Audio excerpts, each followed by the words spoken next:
Di seberangnya, di rimbunan pohon bambu,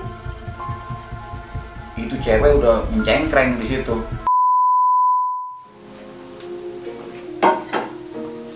Halo, ketemu lagi dengan gue Eman Vigano. Di samping gue, ini Vespa Sprint tahun 1969, bagol. Kata temen gue, ini sih termasuk rare juga, karena tahun 69, bagol. Nomor rangkanya ada di sebelah kiri, kayak Vespa tahun tua. Gue sih biasa aja ya, melihat Vespa ini biasa aja. Perintilannya, orisinilnya udah habis. Speedometer kerang hitamnya udah dijual, dopnya juga udah dijual, lampu stopnya juga udah dijual. Karena teman-teman gue tahu, gue nggak jual unitnya, perintilannya bukan dikelecehin ya, maksudnya perintilannya dia bisa rayu gue pas saat gue butuh, ya udah akhirnya kebeli gitu. Kenapa gue nggak jual? Karena ini pernah Vespa ini sekali nih gue jual nih, tapi berhasil gue beli lagi, gue buyback. Makanya gue nggak bakal insya Allah gue nggak bakal gue jual lagi. Bahkan kemarin saat gue BU banget, gue lebih merelakan VW Kombi gue ketimbang gue jual ini gitu. Ini udah atas nama gue nih. Banyak banget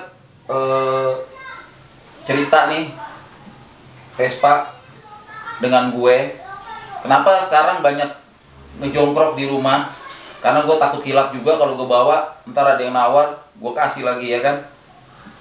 Nah, gue mau cerita nih ke teman-teman semua,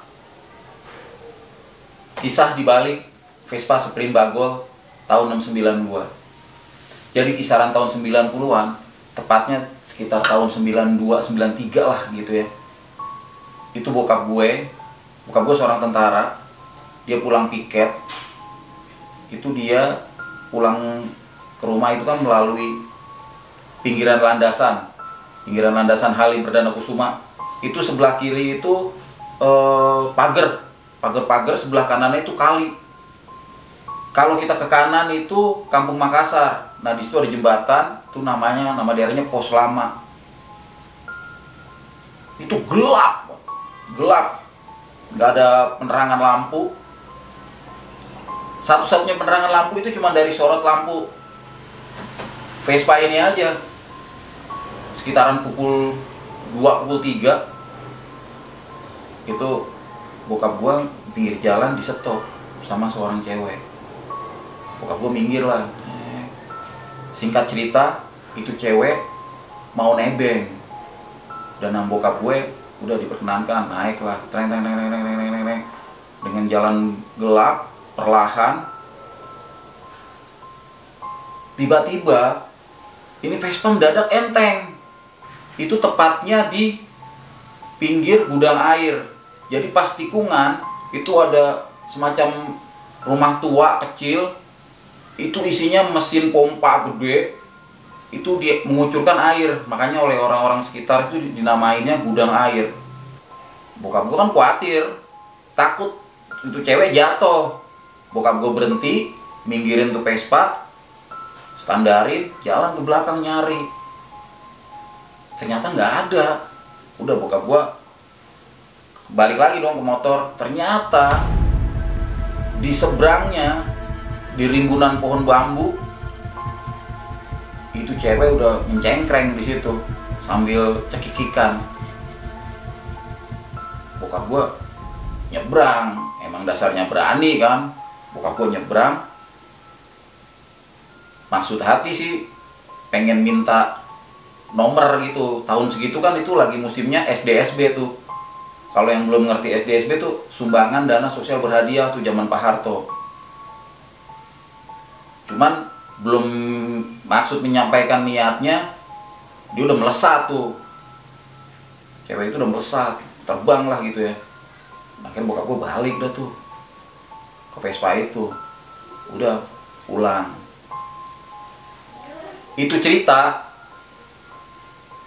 nggak diceritain ke keluarga maupun ke gua, sampai pada suatu ketika gua malam-malam pulang.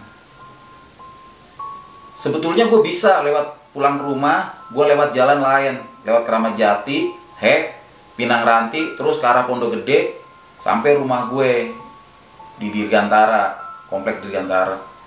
Cuman itu kan muter jauh, jadi ya gue cari jalan yang pendek lah, yang jalan singkat lah. Gue lewat situ tuh, ya kan, mana gelap, jalannya gelap banget, sama kisaran jam 3-an gitu. Gue lewat jalan itu, gue kenceng dong, gue kenceng banget, gue ngebut.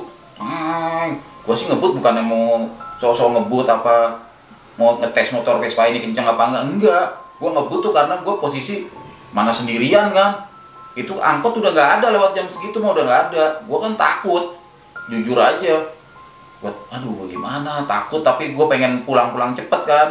Gue sikat, di keredupan lampu Vespa gua tuh, di tengah jalan ada sosok melintang. Waduh, gua berkecamuk banget. Kalau gua banting setir ke kanan, gua nyemplung ke kali. Kalau gua banting kiri setir ke kiri, gua nabrak pagar kan, pagar landasan. Itu di kebingungan gua mau ke kiri atau mau ke kanan, motor kan tetap gua gas nih. Itu jadi bablas, jadi udah nggak kepikiran lagi mau ke kiri, mau ke kanan, ke kiri, ke kanan. Itu saking kebanyakan pikiran, saking ini udah ngebablas aja, jadi udah gua terus. Tapi anehnya gua kayak nggak ngelindes gitu. Harusnya kan kalau gua lurus, gua nubruk berarti kan, gerenjel lah gitu lah, jeglek gitu kan. Kalau memang bener-bener ada sosok yang menggeletak kan, ini enggak, ini polos aja. Seng. Wah, gua deg-degan banget, gua takut banget. Gua geber sampai rumah motor gue parkir. Gue ceritalah ke keluarga gue. Udah akhirnya gue duduk, kasih minum air putih. Bokap gue cerita yang tadi barusan gue ceritakan sebelumnya. Dan ternyata adik ipar gue juga ngalamin halnya, nggak sama persis. Cuman saat dia mau pulang ke rumah orang tuanya ke daerah Condet, dia pulang arah balik berarti ya, lampunya tiba-tiba putus. Nah, dia mencoba benerin lah ya. Vespa kan kalau putus lampu paling kabel kendor gitu kan, dia coba betulin. Angin tuh kenceng, cuman dia positif thinking aja, karena kan itu kan landasan tempat terbuka, mungkin kan angin kan hembasan kenceng kan, tapi angin kenceng. Tapi katanya nggak kayak biasa memang anginnya, udah nggak ada penerangan, angin kenceng, gelap banget kan. Tiba-tiba pas saat lampunya hidup nih, lampu Vespanya hidup, dia ngelihat sosok binatang kayak semacam kerbau gelap hitam itu melintas. Udah, dia nggak pakai nunggu lama-lama, motor dislah, geber, langsung cabut, kenceng. Jadi teman-teman, ini Vespa nih, gue nggak ngerti ya. Ini udah banyak banget cerita yang dialamin sama gue, sama bokap gue, sama adik ipar gue, karena dia pinjem pakai ini juga kan. Itu sama Vespa ini. Dan anehnya, saat bokap gue nih pakai unit yang lain, kendaraan yang lain melalui jalan situ, itu nggak pernah ngalamin hal-hal aneh atau hal-hal berbau mistis kayak gitu. Jadi walaupun gelap, walaupun apa, lempeng aja, nggak ada. Jadi polos aja, cuman pas pakai Vespa ini aja nih. Banyak banget yang kejadian-kejadian mistis diantaranya itu gitu. Jadi selain motor ini bersejarah karena pemberian bokap gue ke gue, jadi itu juga teman-teman dekat gue yang udah kenal gue lama nyebut ini Vespa Sprint Kuntilanak. Buat gue sih ini Vespa tetap sebuah Vespa ya. Mungkin biasanya kan yang gue dapat info, yang gue dengar dari orang-orang, katanya Vespa ini kan besi, mungkin dia menarik gitu kan, mungkin dia menarik makhluk-makhluk yang nggak kasat mata ke unit ini gitu, atau Gue juga nggak tahu sejarah sebelum dibeli sama bokap gue gimana, gue nggak tahu. Yang pasti gue simpen ini bukan karena mistisnya, bukan karena apa, tapi karena memang ini bawa kenangan. Nah, buat teman-teman yang punya kisah mistis atau kisah berbau-bau horor dengan Vespanya, komentar deh di bawah. Barangkali ada teman-teman yang ngalamin juga.